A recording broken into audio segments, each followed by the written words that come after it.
Hi అండి అందరికీ కూడా.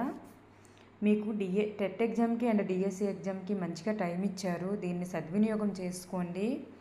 ఎవరు నిరాశ చెందొద్దు, నెగిటివ్ థింకింగ్స్ అయితే పెట్టుకోవద్దు. మంచిగా చదువుకోండి. చదువుకుంటూ వెళ్తుంటే మీరు అక్కడ బిట్ అనేది చేయగలుగుతారు. మీకు గుర్తుండదు అనుకుంటారు కానీ గుర్తుంటుంది. మీరు ప్రతిదీ చేయగలుగుతారు. కానీ మీరు ప్రతిదీ సాక్రిఫైస్ చేసేయండి. అంటే ఫ్రెండ్స్తో మాట్లాడొద్దు, ఫ్రెండ్స్తో తగ్గించి మాట్లాడుకోండి. తిరగడం తగ్గించండి. ఫుడ్ అనేది మంచిగా తీసుకోండి. మంచిగా చదవండి. ఫ్యామిలీ గురించి కూడా ఫ్యామిలీలో సమస్యలు అవేవి కూడా మీరు గుర్తుపెట్టుకోవద్దండి. మంచిగా చదవండి, మీకు అన్నీ గుర్తుంటాయి. ఓకేనండి ఎవ్రీవన్. ఈరోజు మనం నేర్చుకోబోతున్నది ఏంటంటే ట్రై మెథడ్స్ అండి, బిట్స్. ఫస్ట్ బిట్ ఏంటంటే, మరి ఏ ఇతర పద్ధతిలోనూ జరగనన్ని పరిశోధనలు ఏ పద్ధతిలో జరిగాయి? ఏ పద్ధతిలో కూడా జరగలేదండి ఇన్ని పరిశోధనలు అంట. ఏ పద్ధతిలో జరిగాయి అంటే ప్రాజెక్ట్ పద్ధతి. జీవితాన్ని అనుసరించే పద్ధతి ఏది? సమస్య పరిష్కార పద్ధతి. జీవితాన్ని అనుసరించే పద్ధతి సమస్య పరిష్కార పద్ధతి. జవాబుకు కావలసిన ప్రశ్నే సమస్య అన్నది ఎవరు? బైనింగ్ అండ్ బైనింగ్. మనోగణితాన్ని పెద్దగా పట్టించుకోని దేశం ఏది? అమెరికా. ప్రాజెక్ట్ పద్ధతి యొక్క సారీ అండి, ఇక్కడ జస్ట్ ఏదో మిస్ అయింది. ప్రాజెక్ట్ పద్ధతి యొక్క భావనలు అనేవి ఏ దేశంలో కలవు? అమెరికా దేశంలో. ప్రాజెక్ట్ పద్ధతికి సంబంధించినవన్నీ కూడా అమెరికా దేశంలో కలవు. రికార్డు చేయగల అంశాలు ఉండేవి ఏ పద్ధతిలో? రికార్డు చేయగల అంశాలు ఏ పద్ధతిలో ఉంటాయి అంటే సంశ్లేషణ. నెక్స్ట్ వన్, సహాయక సూత్రాలు రాబట్టే పద్ధతి ఏది? నిగమన. సహాయక సూత్రాలు రాబట్టే పద్ధతి నిగమన పద్ధతి. అభ్యాసానికి పునాది సంసిద్ధత. సంసిద్ధత ఉన్నప్పుడే కదండి వాళ్ళు అభ్యసించడానికి ముందడుగు వేస్తారు, అభ్యసించడానికి ఇష్టపడతారు. నెక్స్ట్, ప్రేరణకి మూలం అవసరం. చూడండి దానికి ఎగ్జాంపుల్. మనకి చదవాలనే ప్రేరణ, ఉత్సాహం అవన్నీ కలిగాయి అనుకోండి, మనకి ఎందుకు కలుగుతాయి? మనకి ఉద్యోగం యొక్క అవసరం అనేది మనకి తెలిసినప్పుడు మాత్రం అప్పుడే మనకి ప్రేరణ అనేది పుడుతుందండి. ప్రేరణకి మూలం ఏదంటే అవసరం పుట్టినప్పుడే మనకి ప్రేరణ వచ్చేస్తుంది. మనకి మోటివేషన్ క్లాసెస్ మోటివేషనే ప్రేరణ అంటే. ఎవరు మనకి మోటివేషన్ ఇవ్వనవసరం లే. మనకి ప్రేరణ ఎలా వస్తుంది అంటే, అవసరం మనకు కనిపించింది అనుకోండి, అరే మా ఇంట్లో పరిస్థితి ఇలా ఉంది, లేదు నాకు ఉద్యోగం రాకపోతే నా పొజిషన్ ఇలా మారిపోద్ది, మనంతటి మనకే అలాంటివి అనిపించాయి అనుకోండి, మనలో ప్రేరణ వస్తుంది, చదవాలనే ఉత్సాహం అన్నీ వస్తాయి. సో అవసరం అనేది ప్రేరణకి మూలం. ఓకేనండి. నెక్స్ట్, దత్తాంశ సేకరణ, దత్తాంశ విశ్లేషణ అనేవి ఏ పద్ధతిలో సోపానాలు? ప్రయోగశాల పద్ధతి. ఓకేనండి. నెక్స్ట్, అభ్యసనకు రాచబాట ఏంటి? అభ్యసించాలంటే ప్రేరణ ఉండాలి. ఓకేనండి. అభ్యసనకి రాచబాట ప్రేరణ. నెక్స్ట్, జీవిస్తూ నేర్చుకోవడం అనేది ఏ పద్ధతికి చెందుతుంది? జీవిస్తూ నేర్చుకోవడం, అందులో లీనమైపోవడం. చెప్పాం కదండి, ఆల్రెడీ వచ్చింది ప్రాజెక్ట్ పద్ధతి. నెక్స్ట్, 10/2 = 5 అనేది ఏ భావన? చూడండి, ఇలా ఇచ్చేస్తే అది అనేది ఏ భావన అంటే సంబంధిత భావన. 10/2 అనేది 5 కదండి, దానికి సంబంధం ఉందా లేదా? ఈక్వల్ స్టిక్ ఇవతల వైపు ఉన్న దానికి, ఈక్వల్ స్టిక్ అవతల వైపు ఉన్న అంకెకి సంబంధం ఉందా లేదా? సో సంబంధిత భావన. నెక్స్ట్ వన్, ఆవిష్కరణలకు తల్లి వంటిది అవసరం ఉన్నప్పుడే ఆవిష్కరణలు అనేవి జరుగుతాయి. ఓకేనండి. ఆవిష్కరణలకు తల్లి వంటిది అవసరం. పిల్లల యొక్క ఆలోచనలకు రెక్కలొచ్చే దశ ఏది? పూర్వ ప్రచాలక దశ. సమస్య పరిష్కార పద్ధతిని పోలి ఉండేది ఏంటి? ప్రకల్పన పద్ధతి. సమస్య పరిష్కార పద్ధతిని పోలి ఉండేది ప్రకల్పన పద్ధతి. నెక్స్ట్, అభ్యసనకు మూలం అనుభవం. అభ్యసనకి మూలం ఏదండి? అనుభవం.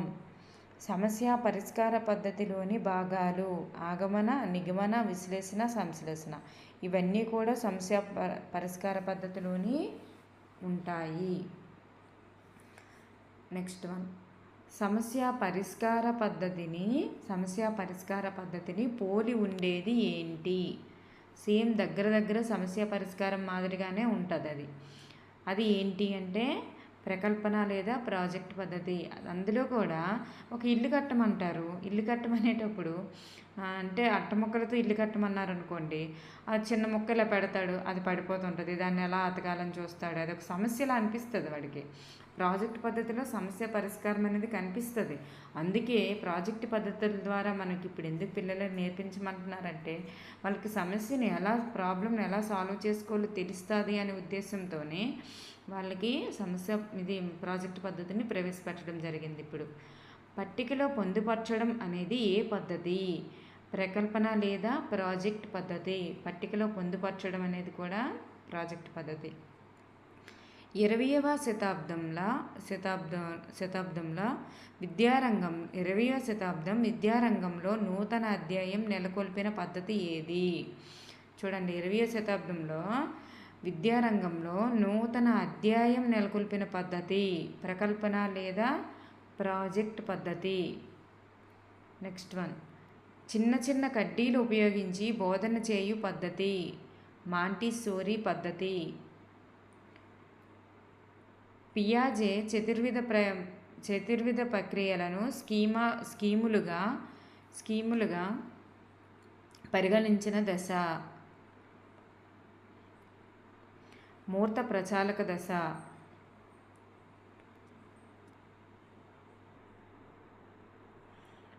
ఒక వ్యక్తి యొక్క సాంఘికీకరణ దేనితో ప్రారంభమవుతుంది?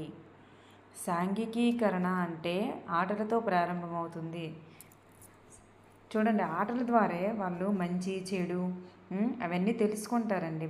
ఆ అబ్బాయి మంచివాళ్ళు, ఈ అబ్బాయి మంచివాళ్ళు అలా అనుకుంటారు కదా. సమాజంలో ఎలా ఉండాలి అంటే మంచిగా నటించడం, అవన్నీ కూడా సాంఘికీకరణ అంతా కూడా ఎక్కడ ప్రారంభమవుతుందంటే ఆటలతోనే ప్రారంభమవుతుంది.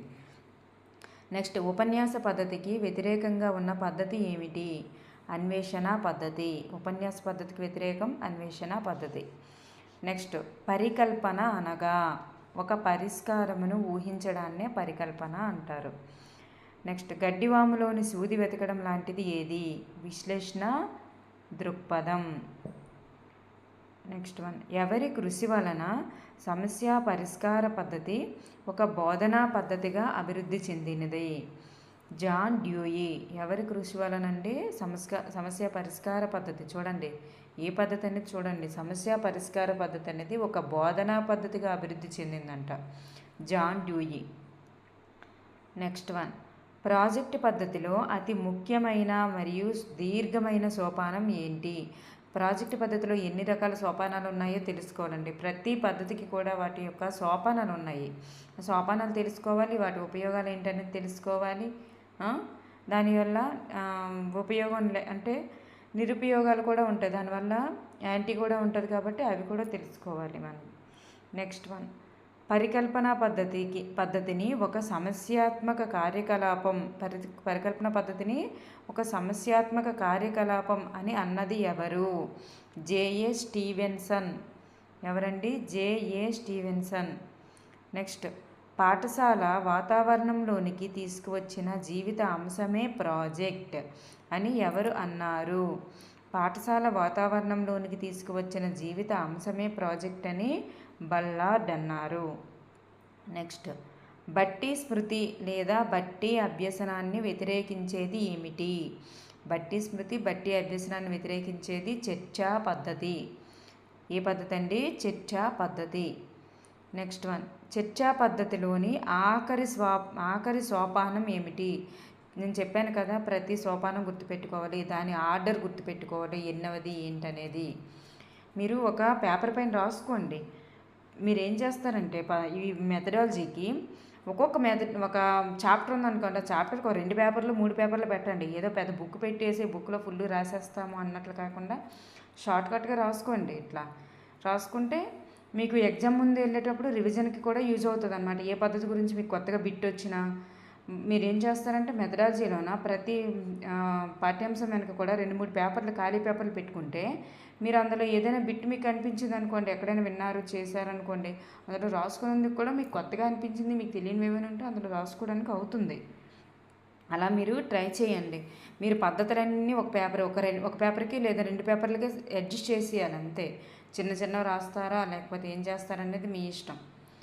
ఓకేనండి.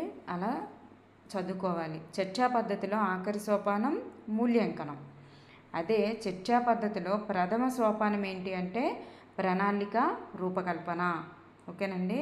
Thank you.